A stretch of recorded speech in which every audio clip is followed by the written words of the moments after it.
नमस्कार दोस्तों, स्वागत है आपका उपनिषद कॉन्स्पिरेसी सीरीज के इस 4th पार्ट में।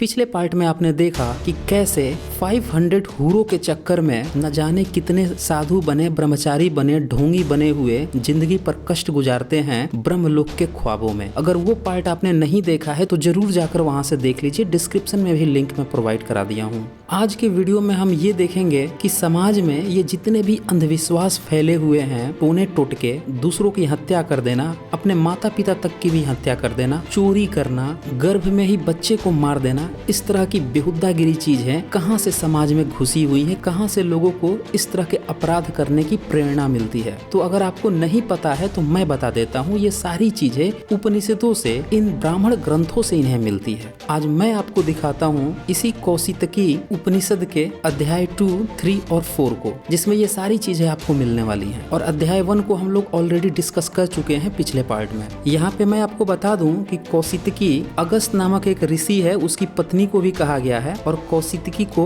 ऋग्वेद का खंड भी कहा जाता है। चूंकि कौशितकी उपनिषद ऋग्वेद के 4 अध्यायों से लिया गया है। उपनिषद बेसिकली वेदों का एक्सटेंशन कहा गया है, यानी कि उनको कथा कहानी के फॉर्म में लाकर एक्सप्लेनेशन करना। तो ये कौशितकी उपनिषद का चैप्टर 2 का जो पहला अनुच्छेद है, उसका आप हिंदी अनुवाद सुने। जो यह जानता है कि मन प्राण रूप ब्रह्मा का दूत है, उसके पास दूत होते हैं, वह दूतों वाला होता है। जो आँख को रक्षक जानता है, उसके पास अनेकों रक्षक अंगरक्षक होते हैं। जो कान को द्वारपाल जानता है, उसके यहाँ घर पर द्वारपाल होते हैं। जो वाणी को परोसने वाली जानता है, उसके पास भोजन परोसने वाली नौकरानियां होती हैं। जिस प्रकार प्राण के लिए सब इंद्रियां खुद ब खुद भेंट यानी कि बलि लाती हैं, उसी प्रकार प्राण की उपासना करने वाले के लिए सब प्राणी भेंट लाते हैं। अब देखिए ये कितनी बड़ी गप है। अगर आप ब्रह्म ज्ञानी हैं तो फिर तो आपके पास दूत होने चाहिए, अंगरक्षक होने चाहिए, बॉडीगार्ड होने चाहिए, द्वारपाल होने चाहिए और नौकरानियां होनी चाहिए। लेकिन ये ब्रह्म ज्ञान तो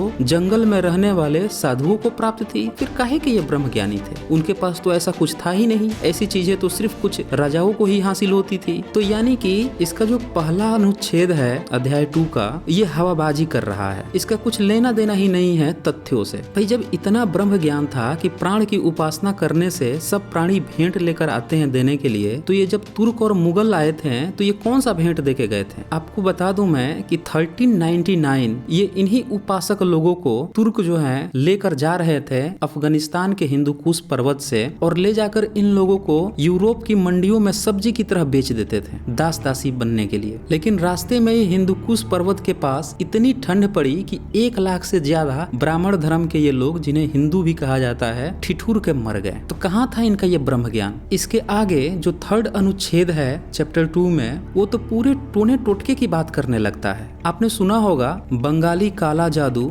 वशीकरण मंत्र, तरह तरह के इश्तिहार भी आपने पढ़े होंगे। प्रेमी प्रेमिका को मिला दो, सास बहू के झगड़े मिटा दो, मनचाहा वर पालो। ये सारी चीजें इसी उपनिषद की देन है। मैं इसका हिंदी अनुवाद सुना देता हूँ इस 3rd अनुच्छेद का। उत्तम धन पाने की इच्छा करने वाला मनुष्य पूर्णिमा या अमावस्या को अथवा शुक्ल पक्ष में किसी भी शुभ नक्षत्र में अग्नि सिद्ध करे। अग्नि के चारों ओर की भूमि को झाड़कर उसके चारों ओर दर्भ नाम की घास बिछाए, जल के छींटे लगाए और दाहिना घुटना झुकाकर अस्त्रुआ से या चम्मच से या कांसे के किसी पात्र से आगे लिखे मंत्र बोलकर आहुतियां डाले। आहुतियां दे चुकने के बाद नाक से उस धुएं को सूंघे और सारे शरीर पर घी मल ले। इसके बाद चुपचाप उस व्यक्ति के पास जाए जिससे धन लेना है, उससे कहे कि मुझे यह दो, या उसके पास किसी दूत को भेजकर अपनी मांग रखे। वह सुनते ही वशीभूत हुआ मांगी गई चीज आपको खुद ब खुद दे देगा।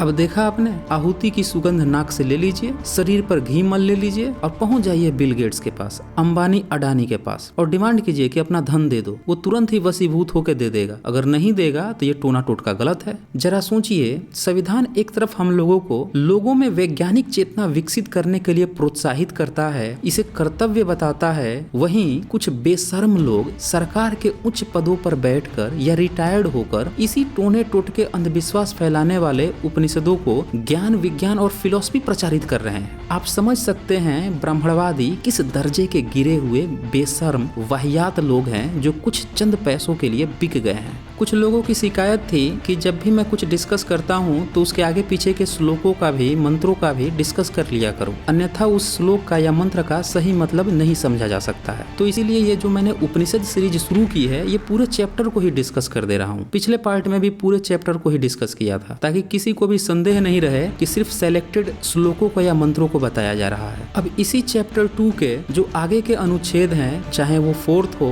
या फिर 6th हो, इसमें भी इसी तरह के टोने टोटके बताए जाते हैं। 4th में कहता है कि अगर ये टोना टोटका कर लोगे तो वो आदमी सबका प्रिय बन जाता है। और अनुच्छेद 6 में कहता है कि ऐसे टोटके करने से लोग आपकी पूजा अर्चना करने लगेंगे, आपको नमस्कार करने लगेंगे। आपने गाँव में देखा होगा कुछ औरतें अभी भी दुर्गा, काली या देवी देवता या भूत प्रेत बताकर कि हमारे ऊपर आ गया है, तरह तरह के विचित्र रूप से एक्टिविटी करने लगती हैं। कोई बाल खोलकर सर चारों तरफ घुमाने लगती है। इस तरह की प्रेरणा इन्हीं उपनिषदों से मिलती है कि ये टोना टोटका करोगे तो लोग आपको सम्मान देने लगेंगे, नमस्कार करने लगेंगे, आपकी पूजा अर्चना करने लगेंगे। और ये भी पाया गया है कि ऐसे जो देवी देवता भूत प्रेत वाले नौटंकी करते हैं जो लोग, वो अपने पारिवारिक घर में अपना सम्मान चाहते हैं। उन्हें लगता है कि उन्हें सम्मान कम मिल रहा है आस पड़ोस से, परिवार से, समाज से, तो वो इस तरह से मेंटली टॉर्चर हो जाते हैं। और जब खुद को नहीं संभाल पाते हैं तो इस तरह के टोने टोटके करने लगते हैं। अब ये जो अनुच्छेद बता रहा था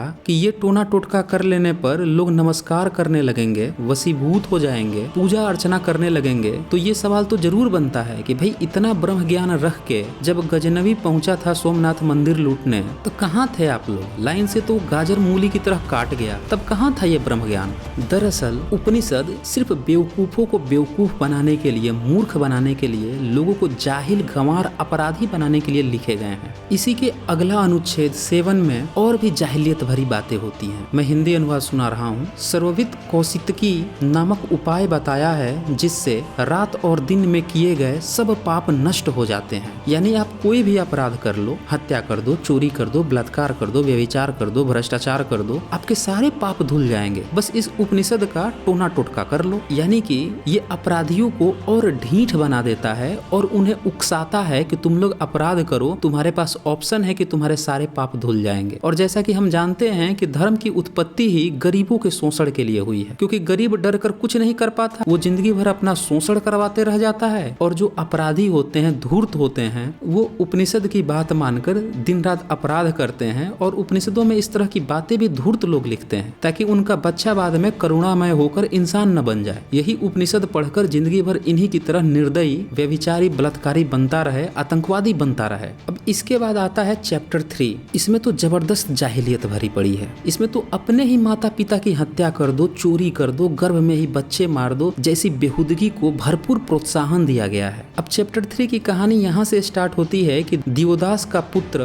प्रतदर्न कई सारे युद्ध लड़ता है और उसके बाद इंद्र के पास जाता है। तब इंद्र कहता है कि मुझसे वरदान मांग लो। तो प्रतदर्न कहता है कि जो आपको अच्छा लगे वो दे दीजिए। फिर इंद्र कहता है कि नहीं तुम मांग लो। तो फिर प्रतदर्न कहता है कि मुझे जानने के लिए तो कुछ है ही नहीं। तब इंद्र उससे कह रहा है कि तुम मुझे जान लो। अब मुझे जान लो तो तुम्हें क्या क्या लाभ मिलेगा, इसी को अध्याय 3 के फर्स्ट अनुच्छेद में दिखाया गया है। अब इसमें इतनी जाहिलियत भरी बातें लिखी हैं, आप सुनते जाएं, मैं हिंदी अनुवाद सुना देता हूँ। तू मुझको ही जान, मनुष्य के लिए मैं यही उत्तम व हितकारी मानता हूँ कि वह मुझे पहचाने। मैंने त्वष्टा के 3 सिरों वाले पुत्र को मार डाला था। वेद को न मानने वाले व न पढ़ने वाले सन्यासियों को मैंने भेड़ियों के आगे फेंक दिया था। सुना आपने?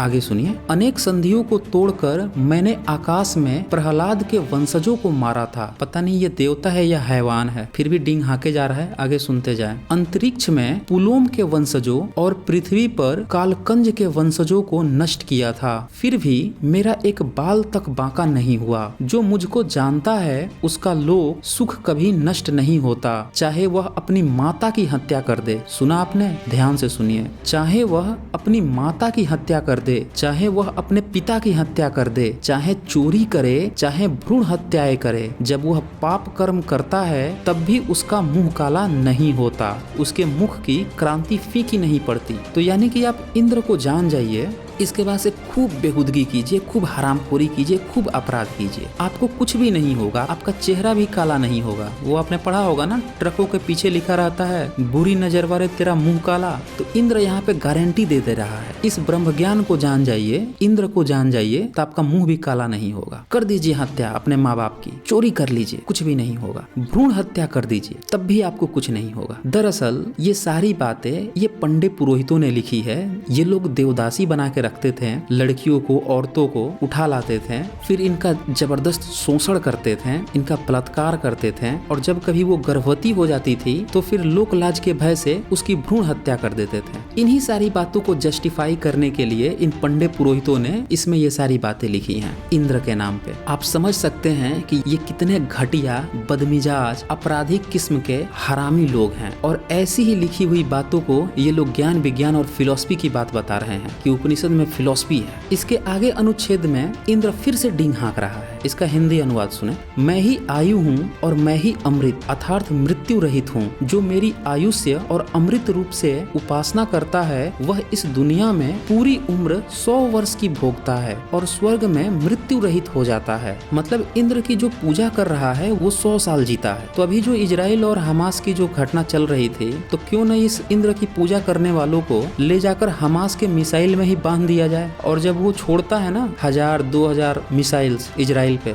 तो देखा जाएगा कि आयरन डोम से इंद्र बचा रहा है या मिसाइल गिरकर विस्फोट होता है तब इंद्र बचाता है। ट्रायल भी हो जाएगा और इस उपनिषद की सच्चाई भी सबको पता चल जाएगी। देखिए कितनी बेहुदगी है। बोल रहा है कि जो उसकी पूजा करता है वो 100 साल तक जीता है और स्वर्ग में मृत्यु रहित हो जाता है। भाई जहाँ हमें दिख रहा है वहाँ पे तो तुमने हमको मार दिया, मृत्यु हो गई, और जो दिख ही नहीं रहा है, जिसका कोई कंसेप्ट ही नहीं है स्वर्ग नरक का, जिसका कोई प्रमाण नहीं है, सबूत ही नहीं है, उसमें वो अमर हो जाता है।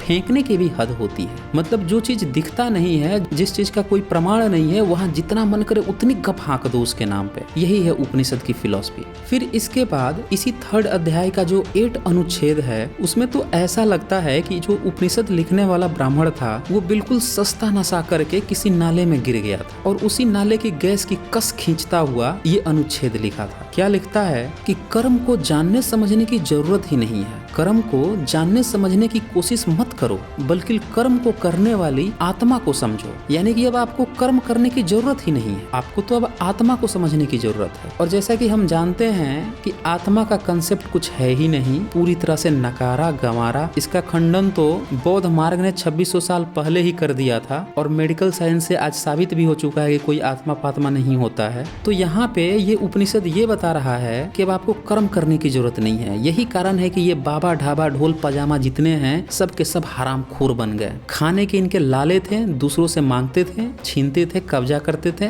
श्रम मेहनत करने की जरूरत नहीं थी, पे बैक भी नहीं था कि अगर आपको कुछ दे रहा है तो आप कुछ पे करो, ऐसा भी इनका कोई सिस्टम नहीं था, न इसका कोई पुरातत्व प्रमाण पाया गया। तो ये जो है पूरी तरह से हरामखोर बनने की और इनके अय्यासी करने का साधन है उपनिषद।